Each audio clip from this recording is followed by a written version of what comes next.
Un homme mourut et, comme dans un rêve, se retrouva devant un ange imposant mais bienveillant. L'ange, vêtu d'un éclat lumineux, l'accueillit avec un sourire mystérieux. « Viens, lui dit-il. Je vais te montrer quelque chose d'important. » Curieux, l'homme suivit l'ange. Ensemble, ils marchèrent dans un corridor infini qui semblait hors du temps. Finalement, ils arrivèrent devant une grande porte ornée de gravures délicates. L'ange poussa la porte, et l'homme fut stupéfait par ce qu'il découvrit. Devant eux s'étendait une immense pièce, magnifique et lumineuse. Au centre, une table gigantesque, couverte de plats somptueux.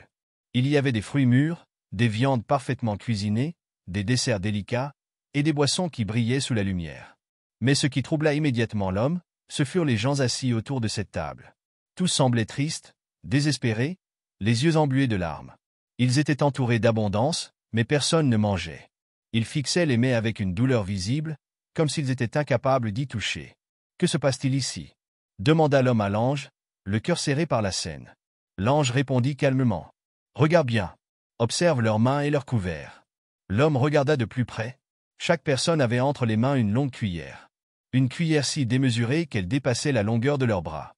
Il remarqua alors que, bien qu'ils parvenaient à remplir ces cuillères de nourriture, ils étaient incapables de les porter à leur bouche. « Mais c'est absurde !» s'écria l'homme. « Pourquoi leur donner des couverts qu'ils ne peuvent pas utiliser? Pourquoi cette souffrance inutile ?» L'ange, toujours serein, posa une main sur l'épaule de l'homme. « Ce n'est pas une punition. C'est une épreuve. » L'homme ne comprenait pas. Le poids de la tristesse dans cette pièce était presque insupportable. Avant qu'il puisse poser davantage de questions, l'ange l'invita à sortir. Ils marchèrent à nouveau dans un long corridor, jusqu'à une autre porte, presque identique à la première. L'ange l'ouvrit, et l'homme resta bouche bée. Il venait d'entrer dans une pièce qui semblait être le miroir de la première. La même table infinie, les mêmes plats somptueux, les mêmes longues cuillères impossibles. Mais ici, tout était différent. L'atmosphère était pleine de joie et de lumière. Les rires résonnaient, les visages rayonnaient de bonheur, et la pièce débordait de vie. L'homme observa avec attention les gens assis à la table. Et c'est là qu'il vit ce qui changeait tout. Ils utilisaient les longues cuillères, mais pas pour eux-mêmes.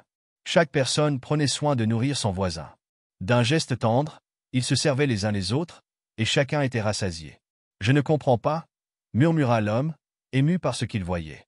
L'ange, avec une infinie patience, lui expliqua. « Ce que tu as vu dans la première pièce, c'était l'enfer. Ce que tu vois ici, c'est le paradis. Mais en réalité, il n'y a aucune différence entre les deux. La table, les plats, les couverts, tout est identique. Ce qui change, c'est l'attitude des gens. » L'homme sentit un frisson parcourir son corps. Ceux qui sont dans l'enfer, continua l'ange, sont enfermés dans leur égoïsme. Ils ne pensent qu'à eux-mêmes, à leurs faim, à leurs besoins. Mais ils ne réalisent pas qu'en tendant la main pour nourrir l'autre, ils pourraient eux aussi recevoir. L'ange marqua une pause, puis ajouta avec une tendresse infinie. Le paradis n'est pas un lieu. C'est une manière de vivre. Quand nous apprenons à donner, à partager, à penser au bonheur de l'autre avant le nôtre, nous créons notre propre paradis. L'homme, les yeux embués de larmes, comprit enfin.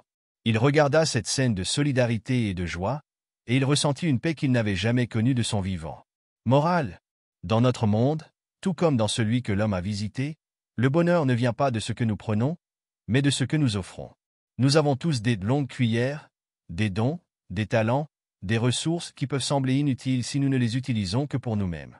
Mais lorsqu'elles servent à aider, à aimer, à partager, elles deviennent des instruments de joie et de connexion. Et si, dès aujourd'hui, nous choisissions de nourrir les âmes autour de nous? Le paradis, après tout, commence là où finit l'égoïsme.